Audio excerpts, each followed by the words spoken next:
Welcome back to the channel and welcome back to another UFC fight prediction video. In this video, we'll be predicting the full card of fights for UFC Fight Night, Yusuff versus Barbosa. But before we get into the full card of predictions, let's recap last week's card. So last week's card, it wasn't a stellar card, but 60 of 10, I guess. I'm not say 60 of 10, but 6 of 10 or 60%. That's actually a very decent number, at least for if you want to say I guess a mid I guess a standard, I guess, to I don't know what I'm trying to say with it, but it's a good average, or at least a good base for an average. Like you want to kind of have you anywhere in the 60s or above, that's a good range you want to be at. It's probably like the floor of the good range you want to be at, but it's okay. Especially given that my parlay hit and on bet wise, I did pretty well. So 60%, it's a couple, matter of fact, with a lot of wild things that happened on the card. And in fact, to still go positive, +2 overall and 60%, and then, do well on the bets. And the parlay hit. So the parlay I did for last week's card was, it was JJ Aldrich, it was Pfeiffer, and it was Algio. And that parlay hit. And it went smooth. I think all the fighters I picked on that parlay, they won in not really complete dominant fashion, but they won. It was no real controversy. It was like clear they won. Either they finished the fight, which Piper did, and Algio and Aldrich clearly won that fight. So it was good. And I think all the predictions for those were spot on. So solid card, where it mattered. So solid card. And how'd you do with it, Nikki Betts? Yeah, man, it was a horrible weekend for me. I don't really care to relive it. I stopped counting after the fourth person loss that I had picked. And to be honest, last week it was kind of a funky week for me anyway. Like I don't think I was as on point as I'd like to be. To be honest, I might as well have went 0-12. That's the way I look at it. I love it when you hit the bet. I love it when you hit the parlay because I always make money off that. It's that's why I love doing the podcast. It gives me a better insight into what I'm actually looking at. What do you think's next for Joaquin Buckley? Buckley, I think he has a whole lot of options of fights to have, to be honest. I feel he could try to jump ahead and try to have a bigger name because he still had that, one of the greatest knockouts in UFC history. So he has a name and image to him a bit. So he could try to jump ahead and say, "Oh, I want to fight this big name. I want to fight this guy, fight that guy." Like, I'm trying to think of a name. Who the guy who just beat Kevin? Matter of fact, he could try to rematch Kevin Holland. That's a possibility for him. He could try to rematch. Not rematch. He could try to rematch Kevin Holland. He could try to jump ahead and fight. I'm forgetting the dude who just beat Kevin Holland, but he got options. But I feel the best thing for him to do is stay. Take it slow. He's young enough. I think he's not even 30 yet. So take it slow. Don't try to jump ahead too much. Fight people around the level of Alex Morano and stuff. Kind of stick on that level, get like 2 more wins, and then start to try to jump ahead. But I feel he might try to jump ahead and start trying to fight like legit top 15 fighter, legit top 10 fighter.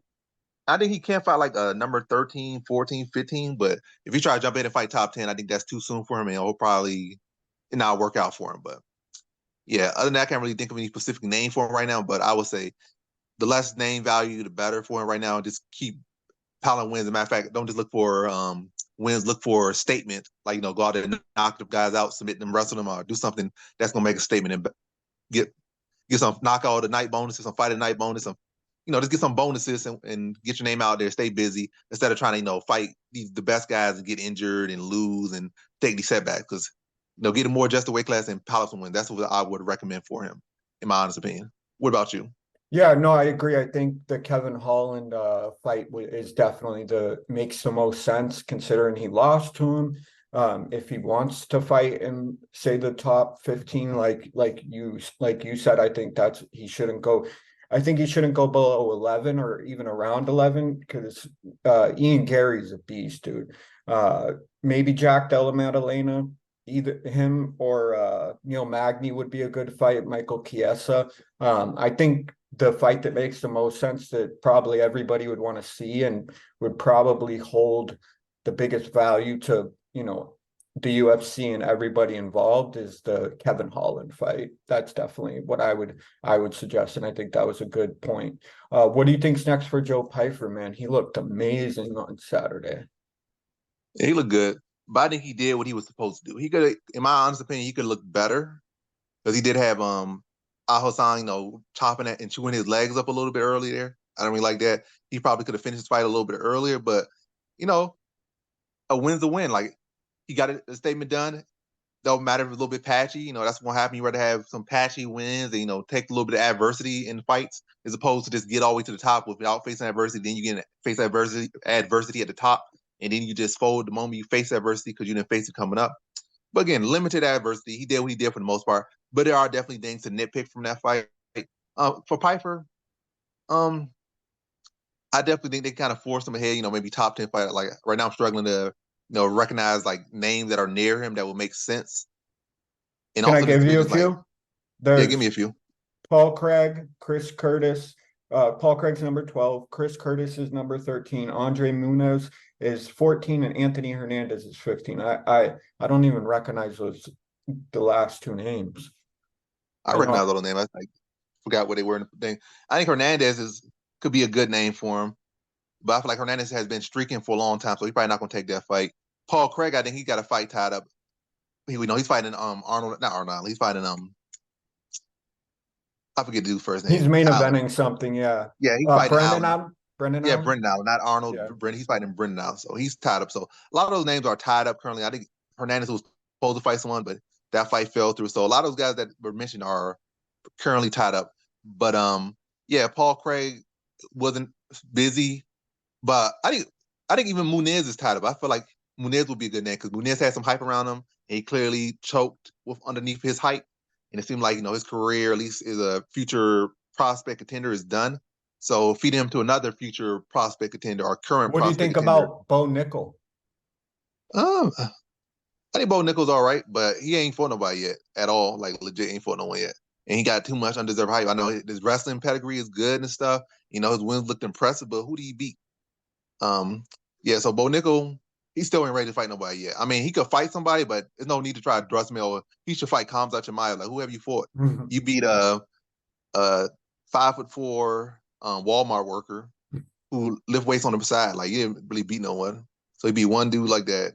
Um, yeah, he hasn't fought no one as far as in the UFC go. He probably trained some people. He looks good in the gym, probably training with Jorge Masvidal and training with a lot of people that we don't know he trained with, at least not by video footage, less by word of mouth. Like he probably destroying people behind the scenes. But it's always people like that. Todd Duffy at one point was destroying people behind the scenes. But Todd Duffy didn't really become nothing. Like he had a great, not a great, he had an okay career, but never lived up even to a margin of the hype that he had. So it don't really mean nothing until you really do it in the cage, and he ain't done nothing in the cage against no one really of note or credit. So yeah, I think it's time for him to start fighting a real name, maybe like fight not like maybe a top 20 opponent, maybe even top 15 opponent, maybe a Gerald Machart. Well, That's what Machart, I was thinking. Yeah. Machart has his ups and downs, but Machart would be a good fight for him. I think a good test for him. He should win and at least be a recognizable name, and like, oh, he beat someone who's legit, or at one point was legit. So, and Right. also the fact that so I feel like he could fight Machart. He could fight the winner of Petroski versus now. Matter of fact, the best fight for him right now would be the winner of Petroski versus Pereira. That would be a good matchup for him because they're right at that level.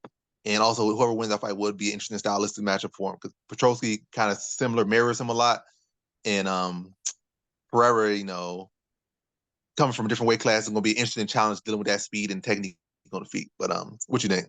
Yeah, I totally agree. I think for Joe Pyfer, I think Bo Nickel could be a good potential matchup.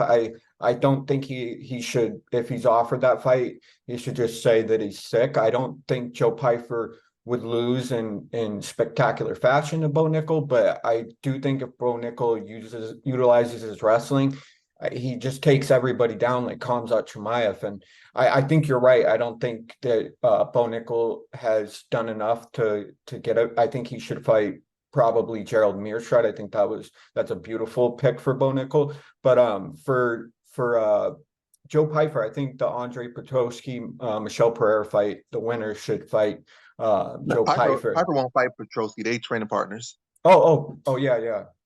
It's a good matchup for um Bo Nickel because he's Bo not Nickel, training with yeah. those guys, and they aren't like really ranked or really doing nothing exceptional in the weight class. Right. So I think Piper's like a couple fights away from what's name. So I think right now Piper should be rightfully respected to dog Bo Nickel if they fought right now because he actually has been putting in work, whereas Bo Nickel has just been legit beating bums. But if Bo Nickel like that could beat his training partner Petrosky or can beat the Pereira, whoever wins that fight, or Patterson wins, get him a sharp, get the winner of that fight, then Right. I feel like that fight could really be fastened to happen. But I definitely know Petrosky and Piper won't fight unless it's probably like for a number one contender fight, which I don't think that's gonna happen. I just don't see Petrosky really measuring up right now. Right. Yeah. I think that you're 100% on that one.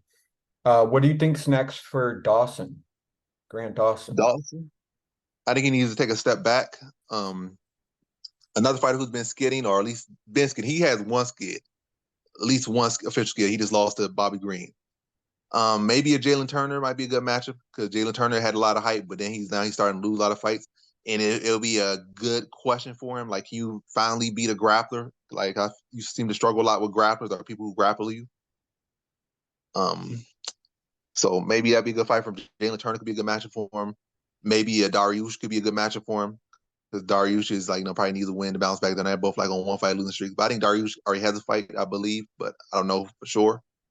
But yeah, he definitely needs a bounce back fight. No need to rush him ahead. I think the absolute best thing for him to do, maybe get like a scrub on short notice who just comes in from like some dark league and he just comes in there and he beats them and just like gets a real quick finish. Then he just like builds his confidence back up.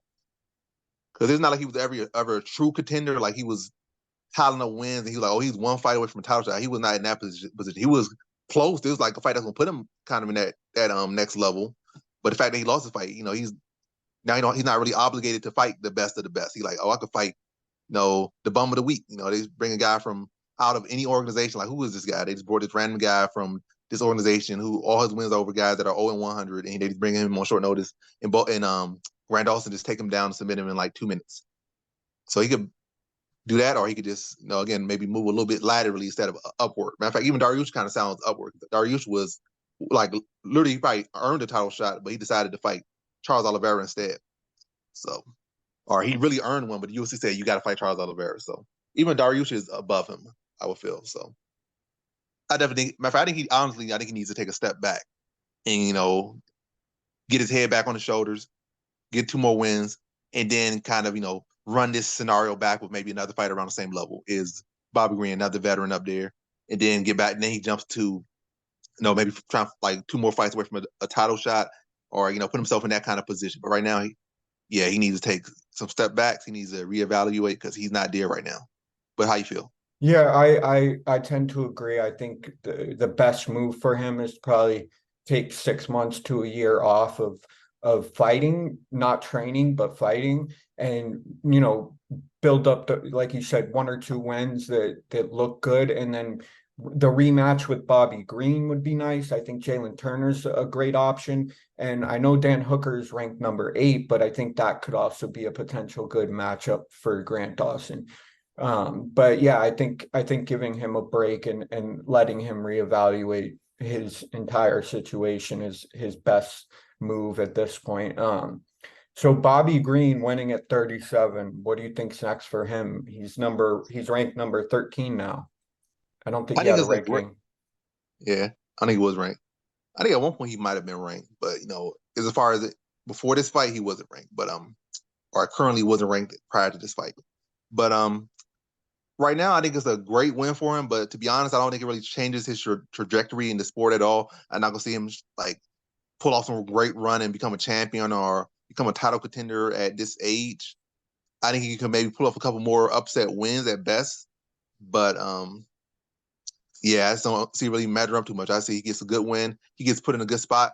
But I just feel like he's gonna be used as a device to maybe build up another fighter who's coming off a loss. I know a fighter who he possibly could beat is Dariush. I feel like his hands are very sharp, and Dariush is very chinny and don't have the best defense. So I feel like Bobby Green can go out there and starch him, maybe jump way ahead. I think that's a big win for him. But I think what's his name? The Gamrot's probably gonna wrestle him. He probably lose to Fiziev again. Probably another close competitive fight. Maybe even get caught and finish in that fight.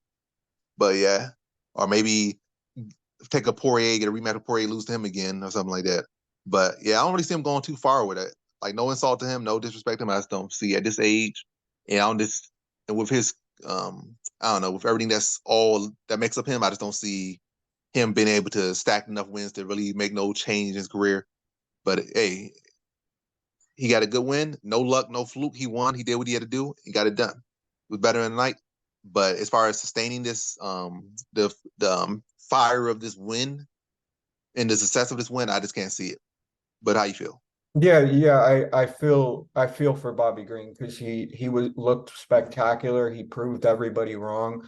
I sprinkled a little bit on him to win it by knockout in the first round just because it was so ridiculous, and I didn't ever think I was going to win that one. I just did it because the odds were so ridiculous that like I had to at least give it a shot considering that a lot of upsets have been happening. The Sean Strickland, the last probably 2 months we've seen a lot of upsets or situations where we were like, wow, I didn't think that was going to happen. The Justin Gaethje, Dustin Poirier, the kick to the head. Like I anticipated Dustin Poirier winning that one.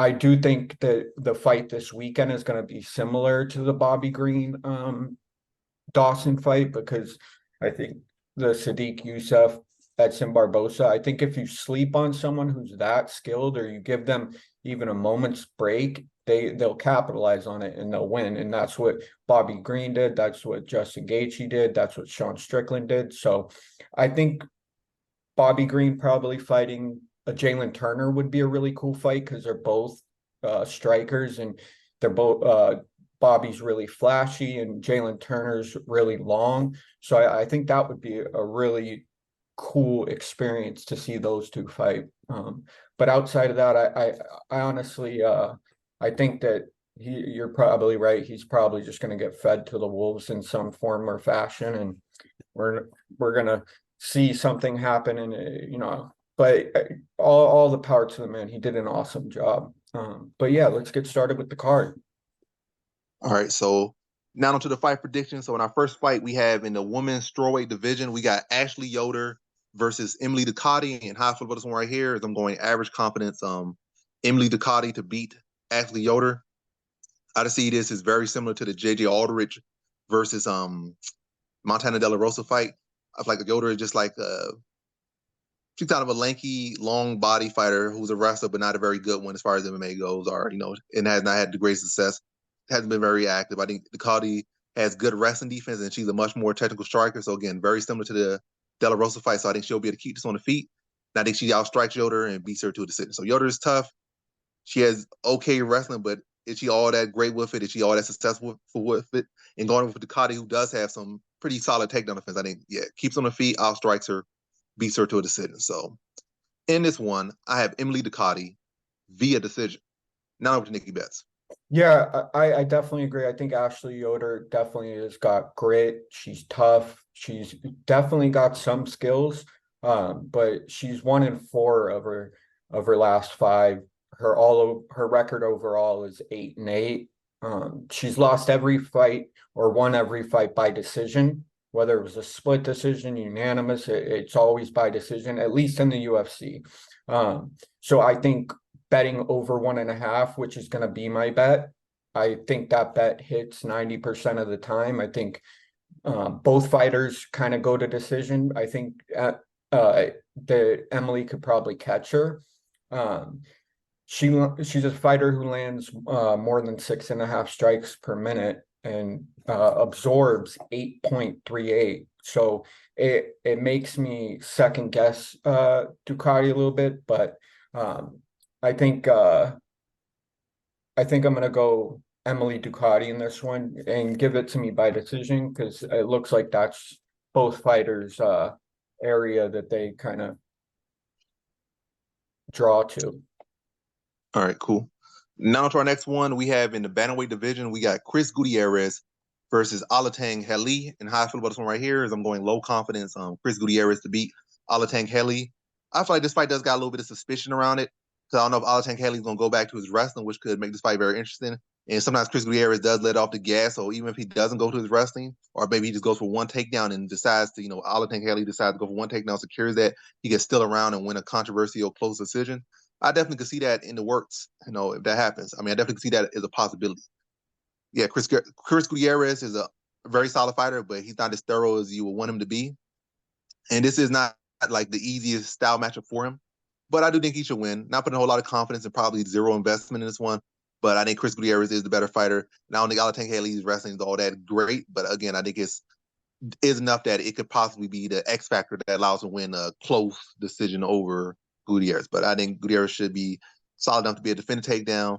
And I think coming off that loss, I think he'll be a little bit more motivated and a little bit more on his P's and Q's. But I still think Alateng Haley will make this a competitive fight. He does got heavy hands as well. So a lot of stuff to respect on both sides. But I think Gutierrez is the better overall fighter, grappling, striking, just got to work on that wrestling defense and got to work on activity and being consistent with that. But I think he'll come prepared. I think he'll be able to mix his leg kicks in there, mix his striking in there, and I think he'll be able to maintain the pace better than Alateng Haley. I feel like Alateng Haley doesn't have the best pace or conditioning typically. I feel like he fades a lot of times, especially when he starts to get hurt.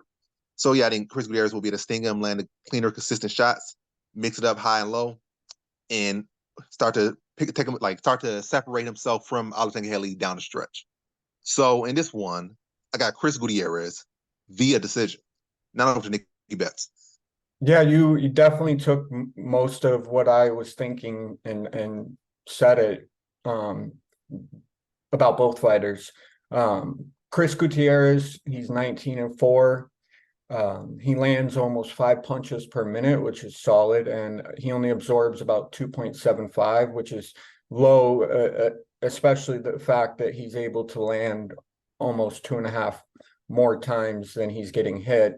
I do think he's a great striker. I think that he has some work to do, but I think he knows what to do in most situations. I think he does well. I think that he definitely will learn from his loss, and I think Alateng Haley, I think he's got really solid leg kicks. He's a great kicker, and I think he definitely will make this a battle. So Alateng Haley, he lands 6.88 punches per minute, or no, 1.75 punches per minute, and absorbs 4.5. So I think that's where the discrepancy is. I think that's where Chris Gutierrez will shine. Both fighters are 4-1, which is a really good record. But I think if Chris is more technical, he's going to win, and I think he can be more technical. And I think you're right. I think this goes to decision. So give me Chris Gutierrez by decision. All right, cool. Now to our next one, we have in the women's bantamweight division, we got Irina Alekseeva versus Melissa Dixon. And how I feel about this one right here is I'm going average confidence Irina Alekseeva to beat Melissa Dixon. Yeah, with this one, both women are pretty sloppy on the feet. And, this fight, I think definitely go to the ground, depending on no matter who initiates it, it's going to the ground, whether it be Melissa Dixon throwing punches, falling over and trying to get like a body lock and dragging to the ground, or Irina Alekseeva throwing sloppy punches and falling going for a body lock, or maybe pulling guard or whatnot. But either way, I see this kind of wild, sloppy fight on the feet, but eventually going to the ground. And I think Alekseeva just, has for better competition. I think she's the more opportunistic grappler and the more well-rounded grappler. Like Dixon is kind of like a heavy, sloppy top grappler, whereas Alekseeva can actually attack submissions at a very, a pretty decent level for women's MMA and women's bantamweight MMA. And what I think is going to happen, I think there'll be a lot of like sloppy striking, a lot of wild exchanges, a lot of scrambling. But I think in the scramble, Irina Alekseeva is going to do better in those situations. She's going to be able to attack submissions. And I think she catches like in a leg lock or a submission, like either way through a scramble, and taps out Melissa Dixon in the second round. So in this one, I have Irina Alekseeva via second round submission. Not over to Nikki Betts. Yeah, I have Irina inside the distance. I don't know how she wins the fight, but I think she does. She's 5-1 fighting a fighter who's 5-0. But I think the one loss will be to Irina's advantage. I think that gives her the ability to change up and evolutionize her skills inside the cage. And she lands 8.25 punches per minute, which is really good. I like this matchup. I think you're right. I think Dixon is more sloppy. I think she's a mediocre fighter at best, especially when it comes to the UFC. I think the UFC has to fill fights, and sometimes they give fillers that look good, but I don't know if Melissa Dixon has the experience to beat Irina or the skills. I definitely see this getting done inside the distance. I think both fighters will fight and make it interesting, but I definitely got Irina inside the distance. All right, cool. Now to our next one, we have in the lightweight division, we got Terrence McKinney versus Brendan Marat. And how I feel about this one right here is I'm going high confidence Terrence McKinney to beat Brendan Marat. And yeah, I just think Brendan Marat is just not UFC level. I don't know why they bringing him in here. I looked at his fight. I was not impressed at all. He looks very much like a guy that's like a regional scene fighter or even lower level than that. Seen him get hurt by guys that weren't very good. Seen him in very bad position in a lot of these fights. His record might look decent on paper, but level competition has been good.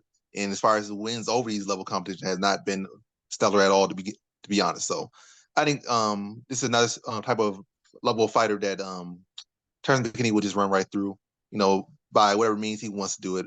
But seeing this guy get rocked on the feet so many times, I think Terrence McKinney's going to knock him out. I don't think he really has no real power to respect for McKinney to respect, so he has to kind of stay off and maybe level change to avoid the counterback. I feel like McKinney can go out there and just unload on him and get him out of there first round. So it's not only time I think he submits people maybe when there's something to respect on the feet. And I just don't see that from there. Unless McKinney just wants to mix it up and go for a submission. But yeah, I don't see nothing for him to necessarily have to respect. Obviously, you got to respect to some degree. But as far as really immediate danger, I'm not really seeing it from this guy. So yeah, Terrence McKinney first round TKO. So in this one, I got Terrence McKinney via first round TKO. Now over to Nikki Betts. Yeah, I love this fight, mainly because Terrence McKinney is fighting. He's won me a lot of money, and I've lost, once I think from one of his fights, but I think he's learned and grown from that fight. I think this will probably be a little bit of a firefight, but I think Terrence McKinney, his pressure will outmaneuver Brandon Marat. I like that he's 8-1. I think that's awesome, but I agree. I think it looks good on paper, but how does it show when he's in the UFC fighting a high level fighter like Terrence McKinney? And Terrence McKinney's just getting better each time, and I like that. I'm a Terrence McKinney fan, to be honest with you. So I may be a little bit biased. I do think he gets it done inside the distance. That'll be my official pick. So yeah, I think it's an easy bet for anybody to pick Terrence McKinney inside the distance. I think most people would probably gravitate towards that. So in this one, I got Terrence McKinney inside the distance. All right, cool. Now to our next one, we have in the women's bantamweight division, we got Tanara Lisboa versus Ravina Oliveira. So how I feel about this one right here is I'm going Tanara Lisboa, average confidence to beat Ravina Oliveira. Ravina Oliveira to me just doesn't really like a fully fleshed out fighter. She is like more so a grappler, looks very limited and looks very timid out there. I just don't feel like she's ready for this level. So, going average confidence here to Tanara Lisboa. I think she's showing more improvements in her grappling. She looks more like ready for this level. Showed a well-rounded game in her last fight, and I think she'll continue to show growth. And I think she puts away Oliveira in the second round. I think she's gonna be the stuff to take down, then just chew her up, from distance, leg kicks, jabs, front kicks. He's really mixing up on her and dissecting her through the first round and putting her away second round. So in this one, I have Tanara Lisboa via second round TKO. Now to Nikki Betts.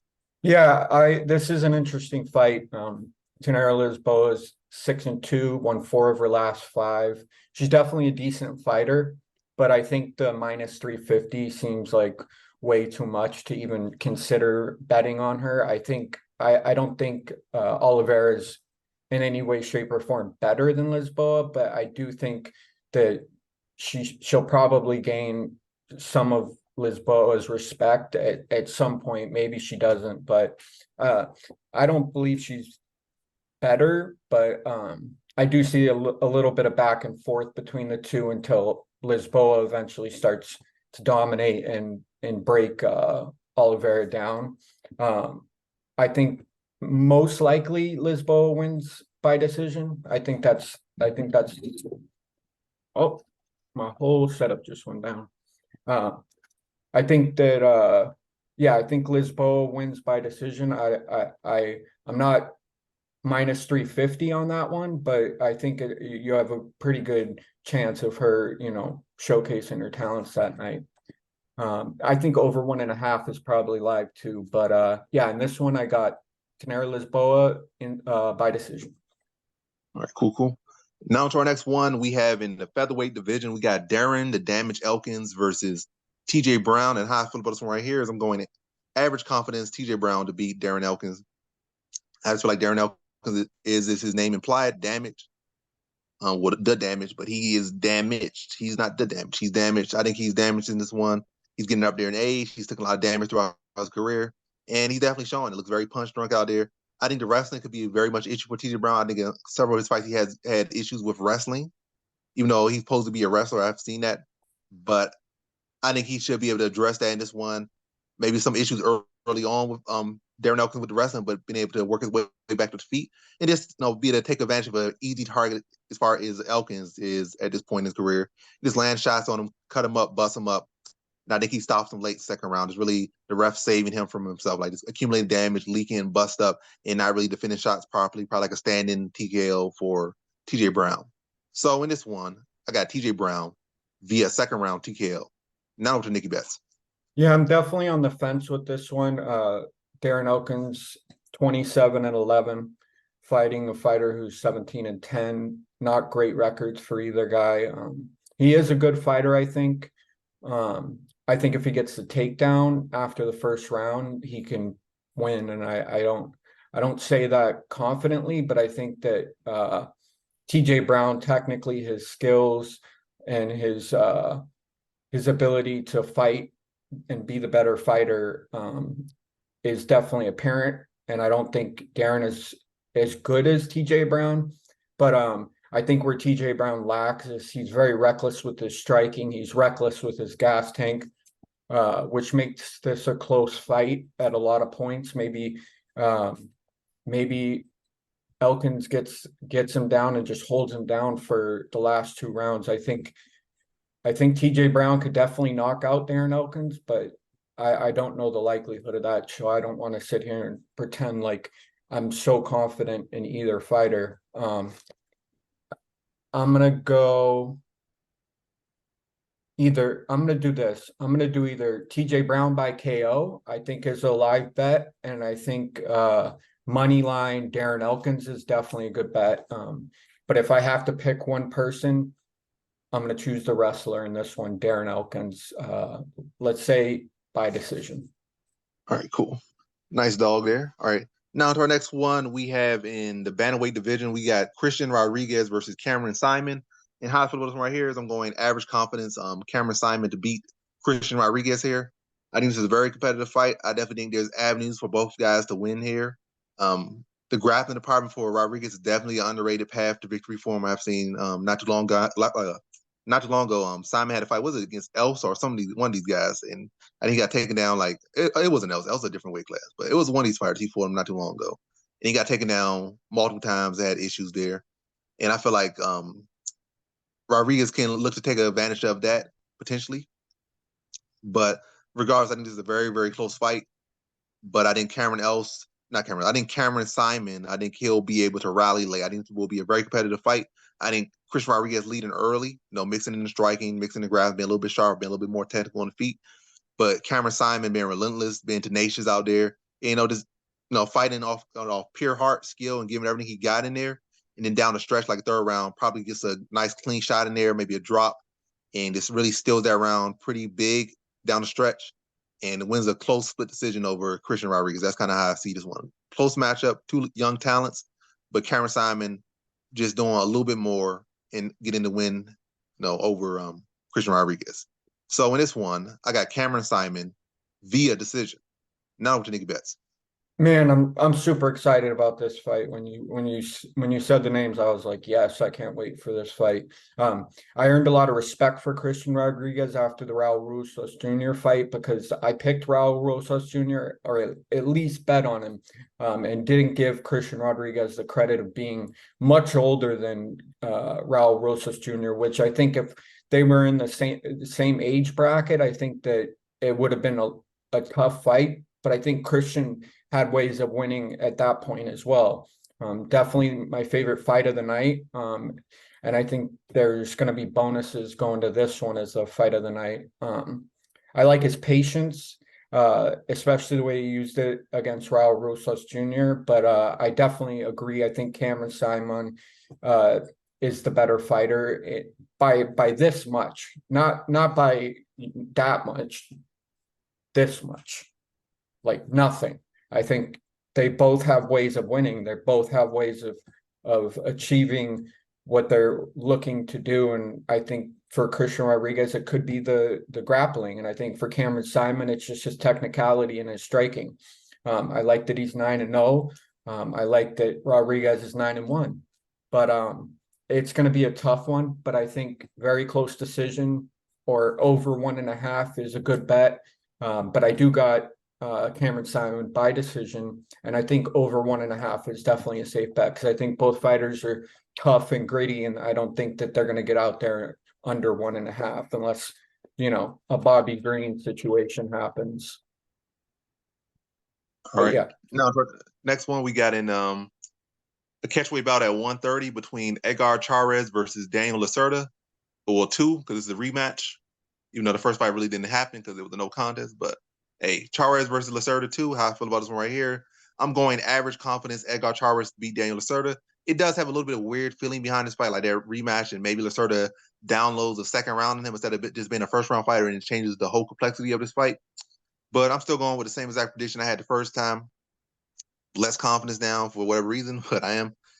Yeah, I think Chairez extends Lacerda out the first round. Lacerda has only shown, at least at this level, to be a one-round fighter. I think Chairez is tough. I think he's well-rounded. Also, he's a big fighter just like Lacerda, so it's not a case like Lacerda is getting this advantage of being 130 now, and he's going to be bigger. They're both big flyweights, so they'll both benefit. Maybe Chairez, as a matter of fact, might even be a little bit bigger, so it ain't going to be a case Lacerda gets to come in, better cardio, bigger, and all stuff like Chairez getting the same advantage as well.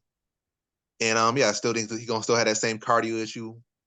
So I think Chairez is good enough, solid enough to extend him out that first round and then exploit the drop or the pace drop, the cardio drop, and the vulnerability increase and all that stuff in the second round and be able to, pace and push Lacerda and then tap him out in that second round. So in this one, I have Edgar Chairez via second round submission. Not over to Nikki Betts. Yeah, I like Edgar Chairez in this one too. His record is decent. He's definitely an aggressive striker and kind of awkward, almost like Alex Morono in a sense. Alex Morono is a little bit more awkward, but he's definitely a great striker. I think that's definitely his bread and butter. He definitely finds his moments and definitely figures out when to go and when to, kind of pump the brakes. He only lands 2.6 punches per minute and absorbs almost 2 more, which is 4.26. So it does leave a lot to be desired as far as like I think he does, Edgar wins this one and it's by decision, easy fight. I think a lot of the consensus is that Daniel Da Silva has a shot in this one. He lands 4.16 per minute, but absorbs almost 9 punches per minute, which is crazy. I don't think I've ever seen a fighter that has that high of a punch absorb rate. But I do think there's moments for both the fighters to showcase a win, possibly for Daniel Da Silva. But I definitely got Edgar Chairez in this one. I'm going to say by decision, but I think you're spot on. I would definitely recommend choosing your bet, Edgar, inside the distance. But yeah, that's my official pick, Edgar Chairez by decision. All right, now to our next one. We have in the middleweight division, we got Michel Pereira versus Andre Petroski. And how I feel about this one right here, I'm going low confidence Michel Pereira to beat Andre Petroski. There's a lot of ifs and buts about this fight because, you got a fighter who spent most of his career at welterweight and his whole UFC career at welterweight. Now he's coming up to middleweight. He spent some time at middleweight outside the UFC before coming to the UFC. And I don't think he had the most stellar middleweight record. And the only real name he fought, or at least recognizable name or standout name they fought at middleweight was Dusko Todorovic, and he did not look good in that fight. He got stopped. And that might be a reason why he fights at welterweight, not middleweight. It's not like he decided to fight at welterweight because that's just all where he fought. It's just like he just feel like I'm not big at middleweight. I'm not that good at middleweight. So let me go to welterweight where I'll be bigger, stronger, and whatnot. Because he chose it because it was his optimal weight class. So I don't know why he's deciding to move up now. So it's a lot of ifs and buts and confusion about this fight. So my confidence is not going to be high. But I do think he's a much more technical fighter, much more experienced fighter by a lot than Petroski. Pereira got like 50 fights. Petroski got like 8 or 10. So he has much more experience fighting a lot of different levels, a lot of different leagues. He has ups and downs that Petroski just does not have. Petroski has some ups and downs, but you got like only literally like a handful of fights. So I think that would favor Pereira here. And both of these guys have fading issues, but I think the experience that Pereira has will help him, when in those spots where the fight slows down. I feel like when the fight slows down, Petrosi's going to struggle in the spot, just like he struggled against Marshart in the later rounds, because again, I don't have the experience. And then on top of that, having cardio issues, like you want to have to struggle in the later rounds with veterans. And I feel like Pereira's going to be able to, take advantage of him in that later round. I think first round going to be Petrosi's chance to have the best round, trying to put his muscle on him, trying to wrestle him, trying to land big shots on him and be the, big brother him. But I think Pereira should be able to, use his footwork, land clean counters to gain respect of Petroski, and then take him to the second round. Second round going to be slower, and the third round is really going to be slower, especially on Petrosi's side, probably mouth breathing a little bit. I think in that third round, just really Pereira starts to unload on him and picks him apart. I also think he'll have a better gas tank at middleweight. Whereas Petrosi, he's not going to come in all of a sudden with phenomenal cardio. He's going to be who he is. He might be a little bit better, but he's going to be who he is. But I expect Pereira, at least in the cardio department, to be a little bit fresher and have a little bit more in the tank at middleweight than he does at welterweight. So down the stretch, I think I think Pereira is able to really take advantage of a tired, gassy Petroski and put him away via TKO late third round. So in this one, I got Michel Pereira via third round TKO. Now over to Nikki Betts. Yeah, I definitely like Andre Petroski because he's 10-1. He's 5-0 of his last 5. But I think at times Petroski will have solid moments. I think he might even win the round, probably the first. I definitely agree with that. But I think Michel Pereira, even though he's 28-11, he's had solid wins, but he's also had solid losses to game opponents. So that definitely will play a factor, his experience, I believe, as well. He's definitely surgical, and he definitely is precise when he's throwing his punches and his kicks. He could be a little bit wild when he has to be, but I think he's overall his composure definitely plays a role in him getting his wins. But I definitely think Andre Petroski has the ability to have his moment, but in the end, I see Michel Pereira winning this one. So in this one, I got Michel Pereira inside by decision. Decision? All right. Now to our next one. We have in the bantamweight division, we got Jonathan Martinez versus Adrian Yanez. And how I feel about this one right here is I'm going to Adrian Yanez, low confidence to beat Jonathan Martinez. I think this is a very tough matchup. Martinez has all the momentum right now. Yanez had a lot of steam, but he just got knocked out by Rob Font. So, he's trying to rebuild his team. This is a tough matchup. 2 solid guys, 2 young guys. None of these guys are like, this old veteran. Like, a lot of experience from both guys, but still very young guys. And yeah, a pivotal matchup in this bantamweight division, like that can, maybe determine a future contender or put one of these guys closer to a title shot. So very tough matchup, but I'm going Yanez here. I say Yanez. I'm going Yanez here to win. I feel like Martinez kind of leaves openings on the feet. He's very heavy with the kicks. He kind of square a lot. His chin kind of hangs out there a lot. And I feel like Yanez can exploit that and be able to get inside and land a hook and catch him. But I think it'll be a very competitive fight. I think there'll be issues with the leg kicks of the leg kicks, the Muay Thai kickboxing of Martinez here. Being very long, being very diverse. But I feel like once Yanez really is able to get in and land clean, I think it will shift the fight significantly. I feel like Martinez does not respond very well once he's hurt. I think when he gets hit clean, he's susceptible to getting knocked out. And I think his pace dips and his output dips. And, it's the old school role. Old school, what I'm saying. Everybody got a game plan until they get hit.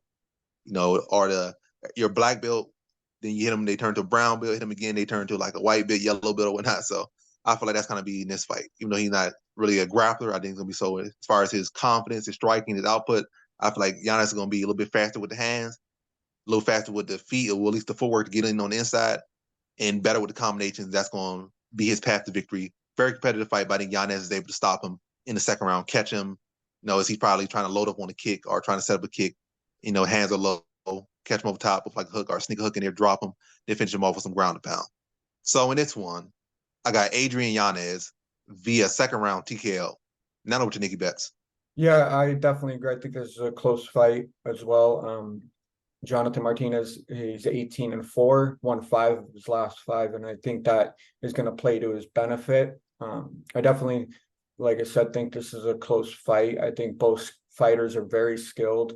I think this is very similar to the Cameron Simon Christian Rodriguez fight. I think Yanez is just that much better. I think he just has a little bit more something. I don't know if it's skill. I don't know if it's, smarts, but I think he's just a little bit better. I think Jonathan Martinez is just a little bit behind him.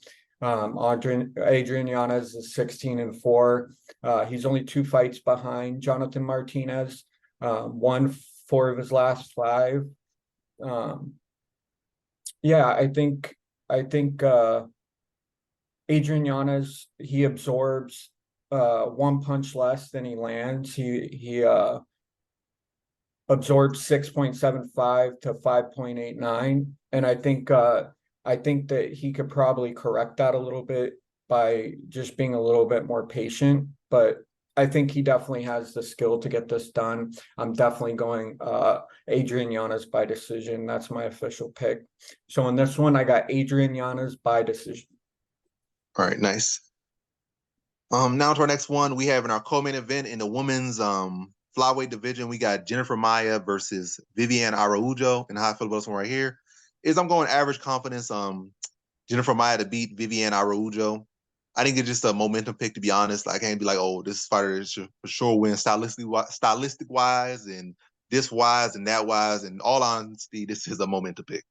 And also, Araújo is surprisingly up there in age. I think she's like 37. I think Jennifer Maia is a little bit younger than her, a little bit, but let me double check just be sure. Like, how is she? Yeah, just a little bit younger. So it's like 88 versus like 87 or 86. Let me make double check. So double check. This thing kind of loading a little bit slow, but anyway, I'm not gonna focus on too much. But yeah, back to the point of this video, back to prediction. No need to look anything up. But yeah, I just think Jennifer Maia has been looking better lately. She's coming off a big win. I don't think she's going to just lose to Araújo, who's losing steam, riding a 2-fight losing streak. I think very close fight for sure. Both women can mirror each other a lot, but I do think Jennifer Maia is tougher. I think she has a sturdier chin, and I think she's been putting out more output on the feet more lately. And I think she can probably defend the takedown better here.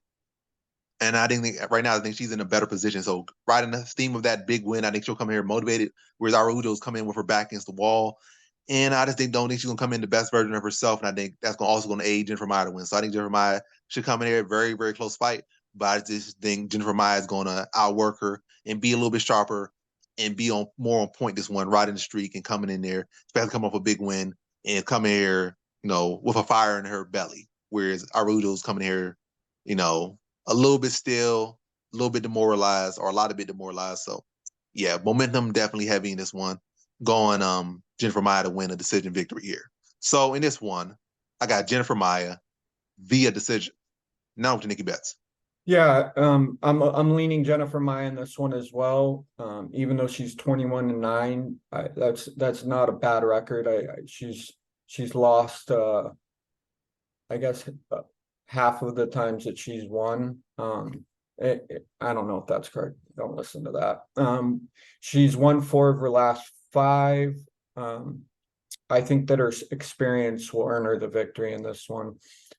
She's fighting Viviane Araújo, who is talented. I think they're very close in everything: height, age, skill. But I think Jennifer Maia is just a little bit better in certain areas, and I think that's what will lead her to the victory. I think over 1.5 is a safe bet, but I think Jennifer Maia is just a little bit more technical, which will win her the decision. So in this one, I got Jennifer Maia by decision. All right, cool. Now to our main event, we have in the featherweight division, we got Sodiq Yusuff versus Edson Barbosa. And how I feel about this one right here is I'm going average confidence, Sodiq Yusuff to beat Edson Barbosa. And really, age plays the biggest factor here, but hey, it was Bobby Green last week who pulled off a big upset. It's been a good year for dogs, so I'm not going here and say, oh, this is the greatest value on the card. I would definitely say, yeah, this is not the greatest value, but maybe in the distance, both these guys are typically finishers, especially Barbosa. So you're leaning Barbosa or thinking Barbosa. this really didn't KO or KO prop. Or so unders and KO props with Barbosa if you're dinking him. And really with Yusuff trying the same thing. But if anyone's going to win a decision, typically you're going to have to expect it's going to be Yusuff. But yeah, I think this one doesn't go the distance. But yeah, I'm going to the Yusuff, average confidence to beat Edson Barbosa. And again, I'm thinking age is a very big factor. Yusuff is just entering his prime. I think he just turned 30 not too long ago this year, born in 93. So just turned 30, just hitting his prime, hitting his stride. This is big moment. And it's not like this is a new fight for him. He's been training for this fight like secretly, or really not even secretly, for a long time, because I think they were scheduled to fight like 3 times, like I think 2020, 21. They've been scheduled to fight a lot of times. So this is a fight he's been, eyeing for a long time. This has been a fight he's been wanting. So I'm not expecting him to drop the ball in this fight. It's not a fight, oh, that got announced last week. Like, I'm going to beat this old scrubber. Like, this is a fight against a guy he's very much a respect and very much has had his eye on, and really like a dream fight. Like, I watched the guy fight, and I always dreamed of fighting him. And those fights, typically these fanboys go out and they knock their idol out, or the guys they fans out. Like, they go out and show them no mercy, but then go out there, get their autograph after, trade some T-shirts, smile, take pictures and whatnot. And I think that's going to be what happens here. I think Yusuff's kicking game is very, his toughness, his durability, at least body-wise. I don't like his chin too much. I don't like the size of his head too much. He's very hittable, and his chin isn't the best. But I think he should be able to press Barbosa, and Barbosa's chin not the best either at this point, and his defense is not the best either at this point. And I think Yusuff can really surprise Barbosa with his kicks, really intercepting, pushing him back, slamming kicks to the body, slamming kicks to the leg, and really getting Barbosa to start to overreact to the kicks, which will open the hands up, will open the head up, and open the body up, depending on where he throws the kick or lands the kick. And Yusuff has very heavy kicks. And again, that's going to surprise him. I think that's going to get Barbosa thrown off a little bit early. And I think Yusuff presses that and takes full advantage of that and knocks Barbosa out early in the first round. Well, not early in the first round. He knocks him out in the first round. Not early, maybe like 4 minutes, like is the winding seconds of that, or winding minute of that first round. But I think it all sets up off his kicks, his jab, and off his kicks, which will really knock Barbosa off balance and have him, leave him open to the hooks and open to the hands of Yusuff. And Yusuff has quick hands, and they are heavy. And I think he will be able to kind of do a similar to what Gaethje did type approach to Barbosa. Give Barbosa to respect your kicks, which will open up the hooks, and he'll press him. And when Barbosa is typically pressured, he typically circles with his hands low, kind of similar to what Junior Santos does at heavyweight, or did at heavyweight. And he'll be able to circle to the hook, drop him, and get that first round TKO for Sodiq Yusuff. So in this one, I got Sodiq Yusuff via first round TKO. Not up to Nikki Betts. Yeah, I like Sodiq Yusuff in this one as well. He's 13-3, won 4 of his last 5. The loss that he did have was to Arnold Allen, which he outstruck Arnold Allen by over 50 punches. He had more significant double significant strikes, and I think that played a huge factor in him being able to fight someone like Edson Barbosa and beat him, because I don't think Edson Barbosa is in his prime.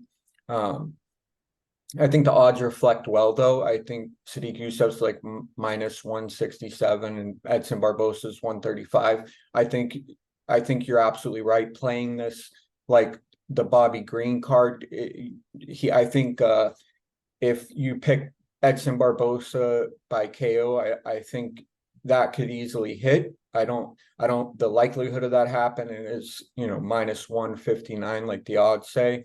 But I definitely think the easiest pick in this one is inside the distance, and you just don't pick a fighter, you just pick that and you parlay it with something else. I think that'll be a safe bet. But in this one, I got Sodiq Yusuff inside the distance. All right, nice. Now that wraps up our predictions. Down onto the parlays. So for my parlay, I'm going to do Emily Ducati, I'm going to do Irina Alekseeva, and I'm going to do Terrence McKinney. So that's the 3-pick parlay. So we got a nice dog in there, and Alekseeva, which will bring that parlay to a good value. You got Terrence McKinney, and you can make that juicier by doing Terrence McKinney in the distance. Matter of fact, that probably will be the official parlay. So Terrence McKinney in the distance, Irina Alekseeva, and Emily Ducati. So that's 3 parlays. So McKinney in the distance, even at minus 550, I think that's really a good value for McKinney given who he's fighting. But then going in the distance is going to give me a better value. and probably even first round. But hey, I'm gonna play with that a little bit. But the money line parlay, McKinney, Alexiva, and Ducati, and you should get that at plus value given the fact that you got 3-pick parlay, and Alexiva is already at plus money. So that's 3-pick parlay. So one more time, Terrence McKinney, Irina Alexiva, and Emily Ducati. Now up to Nikki Betts. Yeah, I'm all over the place with this card. I definitely got Emily Ducati over 1.5. I think because both fighters have always went to decision in their fights in the UFC, at least, I think that's a really safe bet. I would definitely take Irina Alexiva. I will say her inside the distance as well. I'm kind of just piggybacking off a couple of yours. Terrence McKinney inside the distance. See who else we got. I want to go Cameron Simon over 1.5. I'm definitely going to take that play. And I think I will go as my final pick. I will go not betting on Sadiq Yusuff, not betting on Edson Barbosa. I'm going to go inside the distance for this one. So my official picks are, let me just pull up my thing so I don't have to go through that. We got Emily Ducati over 1.5, Irina Alexiva inside the distance, Terrence McKinney inside the distance, Cameron Simon over 1.5. I'll go Michelle Pereira over 1.5 as well. And then the Sadiq Yusuff fight versus Edson Barbosa. No money line on either fighter, but inside the distance is part of the parlay. All right, good. And that wraps up your parlay? Yep. All right. So that's the video. Thanks for watching. Like, comment, subscribe, and come back for more videos. Peace.